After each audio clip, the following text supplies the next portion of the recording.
If willpower worked, you'd already have the life you want. Think about it.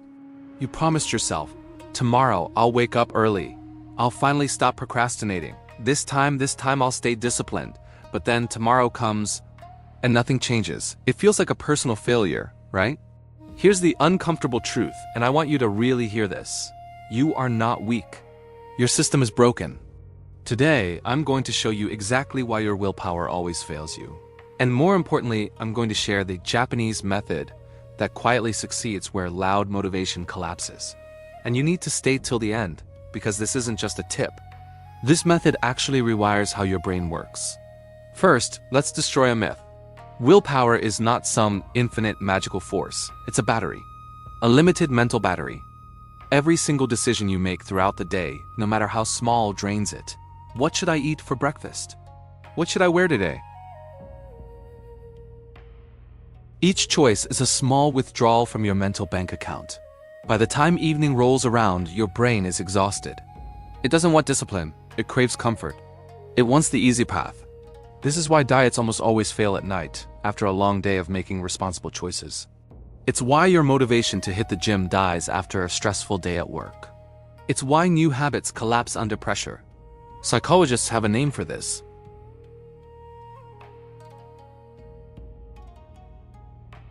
But here's what's fascinating. The Japanese understood this concept hundreds, if not thousands, of years ago. They never built their culture around relying on willpower. They knew it was fragile, so they built something far stronger, far more resilient. In Japan, there's a quiet, powerful belief that you don't rise to the level of your motivation. You fall to the level of your environment. Think about that. Instead of trying to force themselves to do something with sheer mental strength, they focus on removing resistance. Instead of waiting for a wave of motivation, they design a structure that carries them forward automatically. Samurai warriors didn't wake up and ask themselves if they felt ready to train. Master craftsmen didn't depend on their mood to practice their art. They all followed a powerful underlying principle, one that sidesteps the willpower trap entirely. So, what is this method? It has a powerful combination of two core ideas, shikata ga nai and Kaizen. Let's break them down. First, shikata ga nai. This phrase is often translated as, it cannot be helped. But in this context, it's better understood as, it must be done. It means there is no alternative. This isn't about resignation, it's about decision. You remove the debate. You eliminate the emotional negotiation with yourself. You stop asking questions like, do I feel like it right now? Am I motivated enough? Maybe I'll do it later? No, you act because this is who you are. This is what you do. Waking up early isn't a choice. It's part of your identity. Working on your project isn't dependent on mood. It's a non-negotiable part of your day. Identity always beats willpower. When something is part of who you are, you just do it. The second piece is Kaizen, which you might know as the 1% rule. Continuous, small improvement.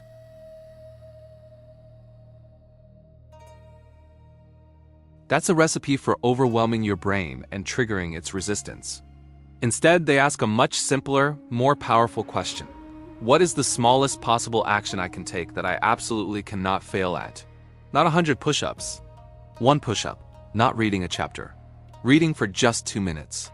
Not writing a whole article. Writing one single sentence.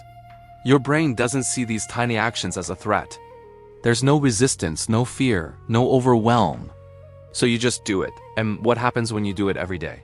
Consistency beats intensity every single time. That one push-up becomes 5. Those 2 minutes of reading become 10. That one sentence becomes a paragraph.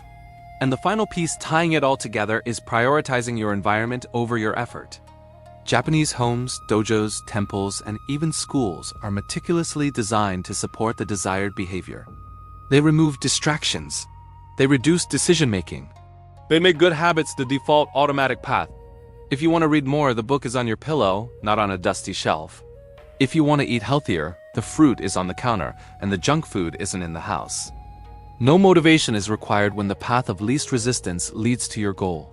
So how does this combination actually rewire your brain? It's a beautiful process rooted in neuroscience.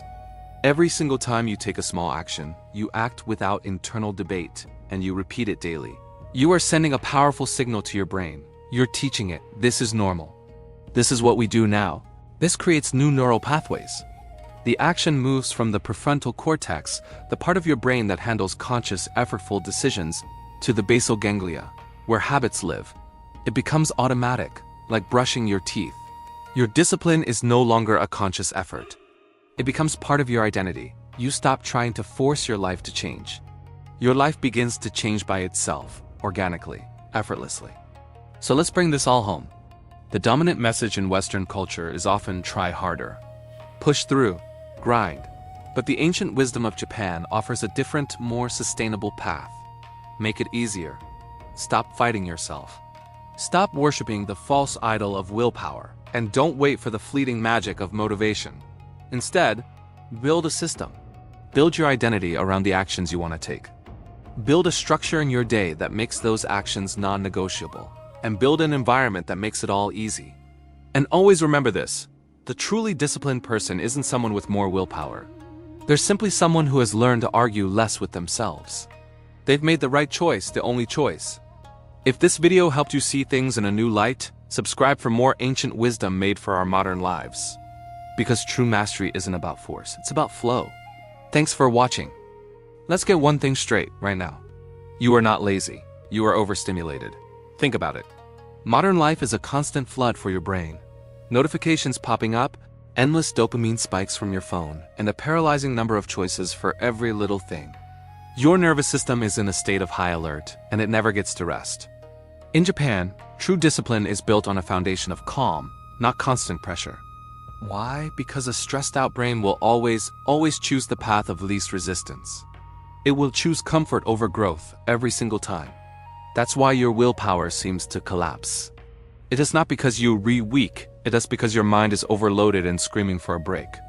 This brings us to a crucial difference. Western self-help often obsesses over mind control, forcing yourself to do things through sheer mental grit. But Japanese discipline is different. It focuses on emotional regulation. The core idea is that before you can act effectively, you must first find stillness within. This is why samurai practice deep breathing exercises to center themselves before battle. It's why Zen monks practice silence to quiet the noise in their minds. And it's why master craftsmen worked with such slow, deliberate intention. They all understood a fundamental truth. If your emotions are chaotic, your habits will inevitably collapse. So instead of trying to force an action when you're feeling frazzled, the first step is to stabilize your inner state. Here's a simple Japanese reset ritual you can use every single day.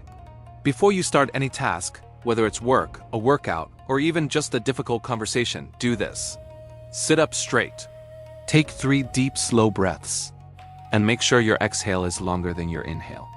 This simple act sends a powerful signal to your nervous system. It says, I am safe. I am in control. I can act. No motivation or hype is required. You're simply creating the right internal conditions for action. In Japan, habits are treated less like goals to be conquered and more like sacred rituals. Think about a ritual. It has a fixed time. It has a fixed place. It has a fixed, clear starting point. There's no thinking involved, no emotional debate. You don't wake up and decide whether you feel motivated to brush your teeth. You just do it. It's an automatic part of your day. That's exactly how discipline should feel. If you find yourself relying on motivation to get things done, you've already lost the battle for that day. Now here's the truth that very few people will tell you. The strongest, most disciplined people don't spend their days fighting temptation. They're not warriors of willpower. They are architects. They design their lives in such a way that temptation simply loses its power. They do this by starting incredibly small. They remove friction and make the right choices the easiest choices. They repeat the process daily, without fail, and they maintain a state of calm throughout. Slowly but surely, discipline stops feeling like a chore. It stops feeling like effort. It becomes a part of who you are. So it's time to stop asking, how do I get more willpower? That's the wrong question. Ask this instead. How do I design a system that makes failure nearly impossible? That single shift in perspective will change everything for you. Because willpower fades and motivation lies, but a well-designed system will endure. The Japanese understood this centuries ago. Master the system and discipline will naturally follow. Thanks for watching. Here's something most people never realize about Japanese discipline. It looks effortless because it's invisible. There's no hype, no loud motivational speeches, no punishing yourself for falling behind. It's just quiet, consistent repetition. In Japanese culture, there's this profound idea that the best effort is the one you don't even feel. Think about it. When an action becomes as normal as breathing, all the internal resistance just melts away. That's the secret. That's why habits formed this way can last for decades, not just a few weeks. They're not built on fleeting emotional highs or bursts of inspiration. They're built on normality. Imagine a master craftsman in Kyoto, honing his skill for 50 years. He doesn't wake up every day pumped with adrenaline, yelling motivational quotes at himself in the mirror. He just gets up and does the work. His hands know the motions. His mind is calm. The action is so deeply ingrained that it's just part of who he is. It's a silent, powerful force. This approach removes the daily struggle. You're not fighting yourself every morning to go to the gym or to sit down and write. It's just what you do. The decision was made long ago, and now it's just quiet execution. This is the difference between forcing a habit and cultivating one. One is a battle, the other is like tending a garden. It requires patience and consistency, not brute force. So, from this day forward, I want you to adopt one new, powerful rule for your life. Never decide twice. That's it. Choose the habit you want to build, just once. Decide, I am a person who reads every day, or I am a person who goes for a walk every morning. The moment you start arguing with your mind, you open a door for it to escape. You give it a chance to say, maybe tomorrow, or I'm too tired today. Shut that door. The decision is already made. All that's left is to do it. Remember this final thought. Discipline is not about forcing yourself to act. It is about removing the need to decide. If you truly live by this simple rule, you'll find that willpower is something you'll rarely, if ever, need again.